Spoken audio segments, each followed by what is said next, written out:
Hello everyone, আজকে আমি বানাবো বাঁধাকপির ঘন্ট।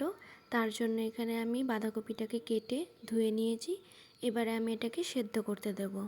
মোটামুটি সেদ্ধ হয়ে আসলে জলটাকে ঝরিয়ে অন্য একটা জায়গায় রেখে ঠান্ডা হতে দেব। এরপর কড়াইতে সর্ষের তেল দিয়ে দেব। তেলটা গরম হয়ে আসলে একে একে আমরা এখানে আলুগুলোকে দিয়ে ভালো করে ভেজে নেব। সামান্য পরিমাণে লবণ অ্যাড করছি, এতে করে আলু তাড়াতাড়ি সেদ্ধ হয়ে যাবে। খুব একটা লাল লাল করেই ভাজতে হবে, মোটামুটি যেন 80% ওখানেই সেদ্ধ হয়ে যায়। আলুটা ওইদিকে হতে থাকুক। অন্য একটা পাত্রে আমি এখানে মশলা পেস্ট করে নেব। নিয়েছি আদা, কাঁচা লঙ্কা, টমেটো, জিরে, ধনে। খুব ভালো মতন গ্রাইন্ড করে নিতে হবে। ততক্ষণে আমার এখানে আলুটাও ভাজা হয়ে গেছে, দেখতেই পারছো। এবারে আলুটা অন্য একটা পাত্রে ঢেলে নিয়ে আমি এখানে গোটা গরম মশলা ফোড়ন দিয়ে দিয়েছি।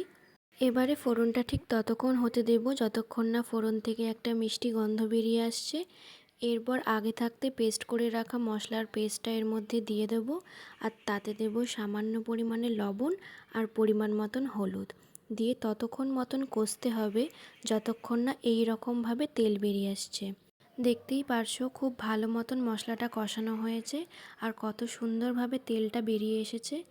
এবারে মশলাটা আমাদের মোটামুটি হয়ে আসলে এখানে আগে থাকতে ভেজে রাখা আলু আর মটরশুঁটিটা আমরা অ্যাড করে দিয়েছি। এরপর সবগুলো উপকরণ খুব ভালো মতন কষিয়ে নিতে হবে, এতে করে মশলাটা ভাজা ভাজা হয়ে আসবে আর আলুর সাথে মশলাটাও ভালো মতন লেগে যাবে।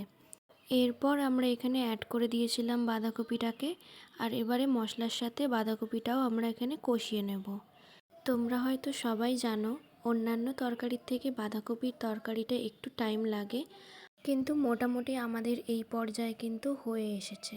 বাঁধাকপির তরকারি অলওয়েজ নাড়াচাড়া করতেই হয়, মশলা কষানো থেকে শুরু করে বাঁধাকপি দেওয়া পর্যন্ত।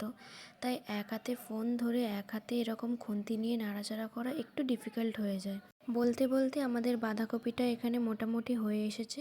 সামান্য পরিমাণে জল দিয়ে এখানে ভালো মতন আর একটু সেদ্ধ করে নেব, এতে করে আলুটাও সেদ্ধ হয়ে যাবে। এরপর নামানোর সময় হালকা চিনি আর স্বাদ মতন গরম মশলা দিয়ে নামিয়ে নিলেই কিন্তু আমাদের বাঁধাকপির ঘন্ট রেডি। ভিডিওটি ভালো লেগে থাকলে চ্যানেলটিকে সাবস্ক্রাইব করে পাশে থাকবেন।